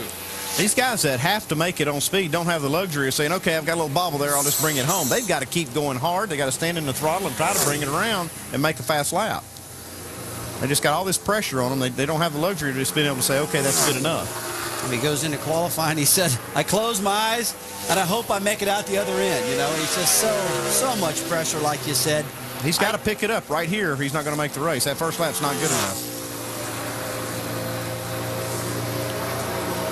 Trying to pick it up on a 29.44 and losing time off the corner. He locked himself in with that second lap. That was a great effort for Allmendinger. Yeah, picked up over 1/10 of a second, a 29.31, his second lap. Yep, you're in, man. Good job. Without that second lap, he would not have made the field. Allmendinger 27th right now in qualifying. Let's go down where Jamie's caught up with Paul Menard. Yes, rookie Paul Menard had a great finish here. Actually, his only top 10. He finished 7th here last year. Paul, so what does it take to run well here? You hear different sides. Well, I'm still trying to figure that out. It's a great racetrack. Obviously, you can run from top to bottom. When we finished 7th here last year, we really weren't good on the speed charts. I mean, we couldn't get a fast lap, but the car was really free. We could run 20, 30 laps in a row and have the handle stay good. I think you just need a free race car, one that will stay, because there's a lot of green flag runs, long green flag runs here, and you can run top. If your car's not handling up there, you go to the bottom. All right, we'll see if it's an advantage for you to go toward the back. We'll see how Paul Menard does, Doc. All right, we'll be anxious to see how he does. Kevin Harvick on the clocks. Remember that emotional win Kevin Harvick had at Atlanta in his very first ever start here back in 2001, March 11th, 2001, subbing for the late Dale Earnhardt Sr. There's Todd Berrier, his crew chief up in the top right, watching this lap. First lap was 33rd quickest, 29.47, so he's not real happy with that. I'm sure Todd's not. Kevin's going for another one here. Harvick finished. He won that race back in 2001. He finished 3rd in the fall of that year. And those are the only top 15 finishes he's had here at Atlanta Motor Speedway. Hey, loose. Way loose. Been a bit of a struggle. You heard him say it's very, very loose, as evidence about his laps of 29.477, 33rd on the speed charts. Let's turn back the clock to 2003. How about March 9th, 2003, when one Bobby Labonte dominated, leading 172 laps from a 4th starting spot and celebrated in victory lane. That was his 6th win at Atlanta Motor Speedway. Yes, I said 6, folks. That's how good this guy's been at Atlanta Motor Speedway. 29 starts, 6 wins, 12 top 5s, and 13 top 10s. And Bobby Labonte, thanks for coming over. What is it about you in this racetrack? You're just too darn good here. I don't know. I've always liked it. I like the old configuration. I mean, I think a lot of people did too. And it's just been a great racetrack for us. But like I said earlier in the interview, I had a great crew chief and Jimmy Maycar, and had a great race team there at Interstate Batteries and Joe Gibbs Racing. And during that span, that we just hit the right combination on tracks similar to this, and this one here just kind of stuck out a little bit better than the rest of them. Well, Bobby, it appears lately meaning the last 10 races, that 43 car's really got running a lot quicker. And we talk about Doug Randolph being on his team, and it looks like you two are really meshing well together. Yeah, we really do. And Doug's a great guy. He's come on board, and you know, I think we do have a lot of chemistry that we have with each other, and we talk with each other and understand each other, you know, and that makes that chemistry. And so that's really exciting. And, you know, I know that it's been good. We haven't had the finishes we needed, but, you know, that'll come. And we're excited. I mean, you know, I noticed tonight, I didn't notice it, but I kind of felt like I had a different little pep in my step. You know what I mean? It's like, you know, you feel pretty good when you got that confidence going into a race and having, you know, having that crew chief that you believe in and really things working together and gelling. I mean, that's, you just kind of all of a sudden bounce a little bit more, you know? So it feels good. The words of Bobby Labonte, our 6-time former winner here at Atlanta, our guest here in the pit studio. Joe Nemechek's got a little pep in his step. How about 20th quickest for Nemechek and the Furniture Row Boys? Good effort, guys, in the Chevy at 29.234 seconds. And by the way, that will bump out David Rudiman from the field. Here are the guys that are in and the guys that are out. Skinner, Hornish Jr., Ward Burton, Bernie Lamar, and David Rudiman. Dale Earnhardt Jr. sits 5th right down on the speed charts, and Mike Massaro is with him. And Doc, Dale Earnhardt Jr. laughing and joking with his team when he got out of the car. Lots of good reason for that. 5th on the speed chart. How good is it? It's pretty good. I'm real happy with the way the car drove.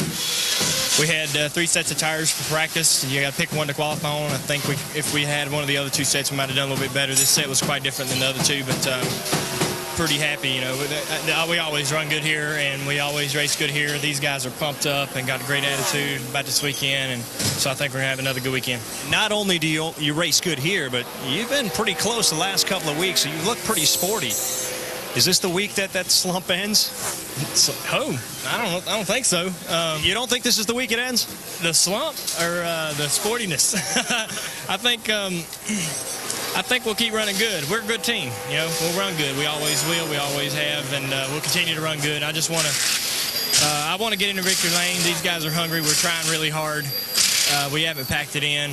We got this attitude is contagious, and we all feel it, and we're pretty excited about the rest of the season. So you know, we're not going through the motions or anything like that. We're working really, really hard because it's fun. You know, it's fun to do it, and it's fun when you're running good, and we have been. And, Doc, it seems like there's a lot of opportunity for this 8 car to get to victory lane. After all, Dale Jr. has won at 3 of the final 4 venues. Absolutely. Got to believe he's going to get a good shot at getting one here on Sunday. Speaking of a guy that's pretty busy, how about J.J. Yaley? He'll be also running, by the way, the NASCAR Busch Series race at Memphis on Saturday, and, of course, back here on Sunday. He clocks in 20th quickest at a 29.228. Remember, Yaley's best finish of the year was 2nd back at Charlotte, another 1.5 mile oval back in May of this year. Bobby, we talked to a lot of drivers today, and they've said they're driving their brains out, but the cars don't have speed. A lot of them are saying the cars feel perfect. Yeah. Well, what's the feel out there? I mean, what causes that? You know, I know that Goodyear, this is a tire that we run here, I think only here. In my practice runs, I had 2 different runs. I was pretty much the same speed, and one I felt like I was out of control and run the same speed as one I felt really good at. And then tonight, qualifying, I don't know if that's what you're alluding to, but tonight I felt like it was a decent lap. It's a little too free, and it just didn't seem like it had the grip that we had. I don't know if it's not a dew, but something in the air that maybe not working for some of the setups that we might have, but it feels like you should have went faster, but you didn't. Andy, we heard Jeff Gordon making some of the same comments that Bobby's saying right now about the dew in the air, maybe the temperature. Jeff Gordon said, I couldn't have drove the car any harder. Yep. That was perfect, and he's 8 quick right now. Well, but Biffle kind of proved us all wrong. He went out right in front of me, so I can't really say a whole lot. Spoil it, right? I know it, yeah. Denny Hamlin got a pretty decent lap going on right here. Yeah, he needs to pick it up a little bit. First time by, it was only 29th quickest at a 29.30, and he does pick it up considerably, Andy, at a 29.21. He picked up only, you know, 1/10 of a second, a little less than 1/10 of a second, but that was worth quite a few spots. Yeah, that's a lot, right? Yeah, that's 1/10 of a second. Well, yeah. They had a big track like this. Used to not be a whole lot. Yeah, it is now. I mean, it used to be, you know, 1/10 of a second might not get you anything, but now it's different. That's our pit studio where we're visiting with 6-time Atlanta winner Bobby Labonte. And Bobby, drivers talk about this racetrack having 2 separate personalities, one for qualifying and one for race day where there's so many grooves. Why? Why do you think it happens that way?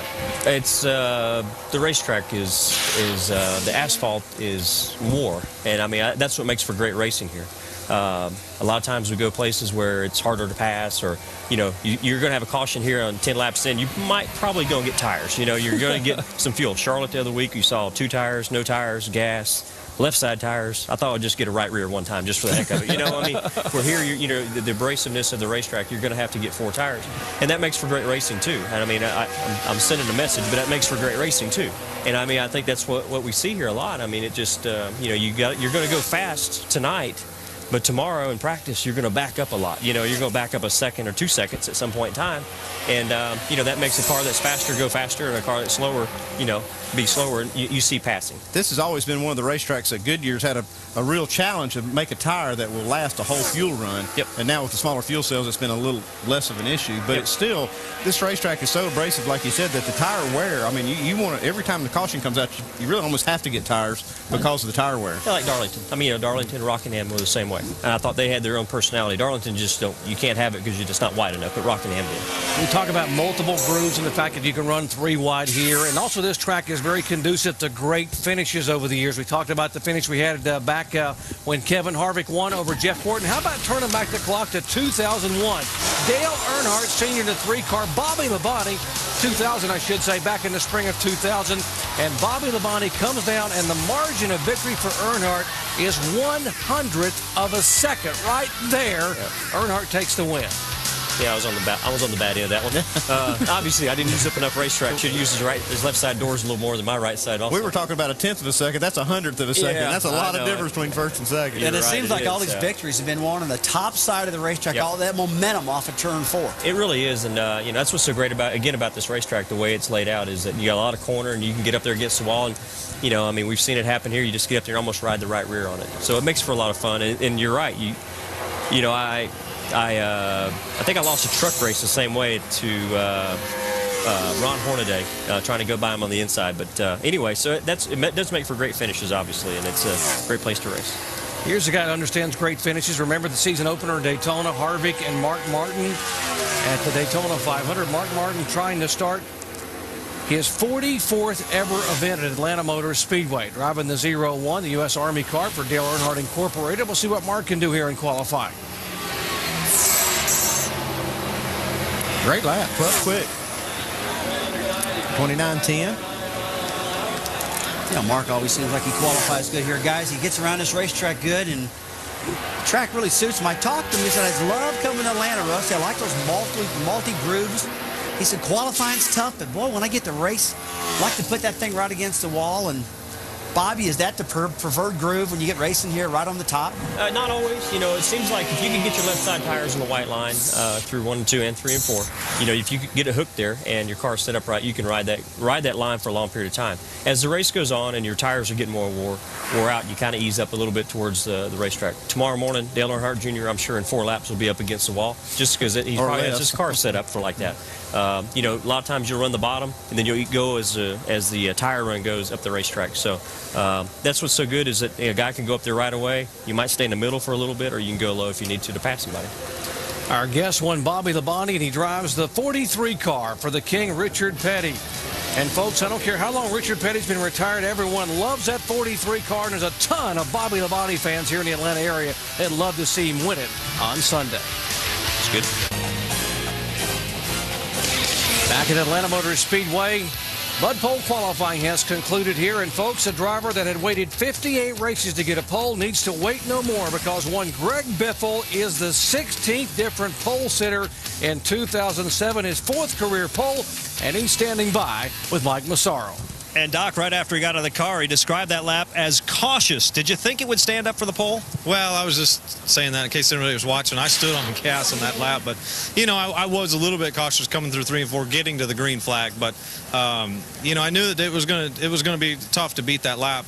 This Lumber Liquidators Ford Fusion car running really, really good, and just excited about the guys. The guys are so much energy for me. You know, before I got in, you know, in the car, they said it's only a 2880. That'll get us to the top of the board. And I said, okay, I'll try it. But, no, I'm pretty excited about it. Certainly one thing to win the pole, a totally different thing to win the race. Do you have the horses, you think, to get to victory lane again? Yeah, I think so. As long as we got enough fuel to get there with this car. This is the same car we won Kansas with, so I think so. You know, the car ran really good at Kansas. It's running good in race trim and the fastest here tonight. So I'm pretty excited about it. That lap that Kurt put down, pretty tough for Kurt Busch to go that early and put that kind of lap up. And Greg Biffle winning his first pole of the year. And, of course, Doc, as you know, that puts him in the Bud Shootout, which is certainly a sore surprise. qualified. Okay. Yeah, how about that for a newlywed, Mike? Got married 2 weeks ago. And has had great runs ever since here. Kurt Busch on the outside front row. How about DJ? Dale Jarrett in the Toyota qualifying his best start of the year. Third, Casey Kane won here back in 2006. Earnhardt Jr. is going to really be a factor. Jimmy Johnson. Folks, there are only 3 chasers qualifying in the top 10. Matt Kenseth does a great job getting that car qualified after having a big-time engine problem in the first practice session. We got Michael Waltrip and outside of row 12. Got that car in the race. A good job for Joe Nemechek. A.J. Allmendinger in the inside of row 16. Another one of those fellas really doing well on the Red Bull car. Say Bill Elliott will start by that virtue that past champions provisional in 43rd spot. Jamie Little standing by with Denny Hamlin, who starts 18th. Well, Doc, behind us, they're sawing away a little chunk of his car because he's going to carry an onboard camera for us during the race, and Denny's watching him going, I don't know about this, Denny. Let's talk about Sunday. You qualified 18th tonight. What kind of race car are you going to have on Sunday? I feel like we had a lot better race car than we had qualifying car. I think we ended up in the high 30s as far as qualifying practice. So we ended up 18th. That's mediocre for us, but we still picked up a lot. So we're really happy about it. The whole FedEx Crown team has been doing a good job all weekend. I guess we're running Express this weekend, aren't we? But Mike done a good job, getting the car prepared, and all I can ask for is to hold it wide open. We're just a little bit shy of that, and just didn't have the speed. That means we missed it with either air pressures or something in that nature. So hopefully this car is going to be good in the long run. I think it will be, and if that's the case, we're going to be strong on Sunday. All right, Doc. Denny Hamlin sits 8th in the Chase standings. Denny Hamlin, good effort. Here is the pole sitter talking to the guy who will start outside our front row. Former teammates Greg Biffle, our pole sitter, and Kurt Busch driving the Dodge for Roger Penske. Back to wrap it up in a moment. So many special memories at Atlanta Motor Speedway. Who can ever forget the finale November 1992 when the King Richard Petty had engine trouble, went to the garage area and peeled away some of the sheet metal and got it fired up and made that ceremonial final lap to say farewell. After an illustrious career, 200 wins. Last win for Petty Enterprises, April 1999, Martinsville, Virginia. John Andretti brought the Petty car home to victory lane, folks. That was 308 races ago. And the King Richard Petty, thumbs up there. And a big smile for his driver, John Andretti. And the guy that got chauffeuring their car here this weekend, well, he's got a great shot at winning because he's awfully good at Atlanta Motor Speedway. The winningest active driver, Bobby Labonte. 6 times Bobby has gone to victory lane. 5 times, Bobby, you've won on this configuration. What would it mean for you to be able to get a win here and to be able to give Richard Petty another victory at this racetrack? Well, if he come walking across the racetrack like he did there and do the thumbs up, I think it'd all be worth it, wouldn't it? Obviously, we've really worked real hard, and everybody at Petty Enterprise has done a great job. And, like Rusty said earlier, the past 10 races probably with Doug Randolph on board, we just keep improving, and we just got to do that. And obviously 500 miles here is a long ways, but feel really good about it. We had a pretty good little race run this morning in the first practice this afternoon, actually. And, you just have to wait and see. But, definitely, like I said earlier, a lot of confidence going into it. So hopefully we can capitalize on a great day on Sunday. Bobby said he had a little spring in his step when he came here this weekend. Team getting better and better and better. And Carl Edwards even said, if I can't win it, how good would it be for that 43 car to go to victory? And everyone loves Bobby Labonte. And who doesn't love the King, Richard Petty? That 43 car starting after qualifying in 11th position, just outside the top 10. By the way, Greg Biffle on the pole. And the last driver to win from the pole here in the fall race, folks, turn back the clock to 1996. His name was Bobby Labonte. Lots of racing coming your way this weekend. NASCAR Busch Series action, Memphis Motorsports Park. Could Carl Edwards become the 2007 Busch Series champion? We'll find out live coverage tomorrow, 3 o'clock Eastern Time. NASCAR Nextel Cup Happy Hour from here at Atlanta Motor Speedway on ESPN2 following the Busch competition. That's tomorrow night at 6 o'clock Eastern Time. NASCAR Now, presented by Mobile One. Susie Colbert and all our company. Brad Daugherty will be on hand. ESPN2 Sunday, 10 a.m. Eastern Time. And, of course, our live flag-to-flag coverage of the NASCAR Nextel Cup, race number 7 in the chase for the Nextel Cup, 1 o'clock Eastern Time on ABC. As the sun was setting, the temperatures were dropping down, but the speeds were coming up. Carl Edwards the first to go out. Dale Jarrett didn't know how much he would be smiling, and this night was over, but what a great run for him. And how about the newlywed, Greg Biffle, becomes the 16th different pole sitter in 2007. Some guys had their troubles, but Biffle will lead him down on Sunday. For our entire ESPN crew, congratulations to Greg Biffle, and so long, everyone, from Atlanta.